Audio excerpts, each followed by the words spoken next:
लाहौर में वज़ीर आला पंजाब मरियम नवाज ने Gulberg scheme block 3 pilot project का दौरा किया। मरियम नवाज ने LDA की जानिब से Gulberg sustainable development model project का जायजा लिया। उन्होंने कहा कि लाहौर समेत हर शहर की तामीर और तरक्की होगी। मजीद जानते हैं डॉन न्यूज़ के नुमाइंदे अदनान शेख से। अदनान, मजीद क्या कहना था वज़ीर आला पंजाब का?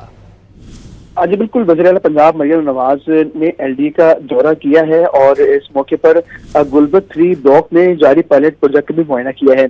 इस मौके पर सूबाई वजीर हाउसिंग बिलाल यासीन और DG LDA तारिक फारूक ने सस्टेनेबल डेवलपमेंट मॉडल प्रोजेक्ट पर ब्रीफिंग दी और उनका ये इस ब्रीफिंग में कहना था कि मरबूत तरक्याती प्रोजेक्ट के तहत लागत और मेंटेनेंस के खर्चात में नुमाया कमी आएगी और मरबूत तरक्याती पायलट प्रोजेक्ट के तहत गुलबर्ग में रोड की तमीर और बहाली की जाएगी, जबकि ग्रीन बेल्ट, फुटपाथ और साइकिलिंग के लिए वॉक वे भी बनाए जाएंगे। ग्राउंड वाटर रिचार्जिंग के लिए ग्रीन बेल्ट रोड लेवल से नीचे होगी, जबकि बारिश के पानी के निकास के लिए वाटर ड्रेनेज सिस्टम भी बनाया जाएगा। इस मौके पर मरियम नवाज का ये कहना था कि हमने आवाम की तरक्की के जो मंसूबे से शुरू किए हैं। B3 ब्लॉक में सोलर लाइट्स नस्ब की जाएंगी, इलाके को खूबसूरत और निशादा बनाया जाएगा, जबकि लाहौर में हर शहर की तमीर तरक्की होगी।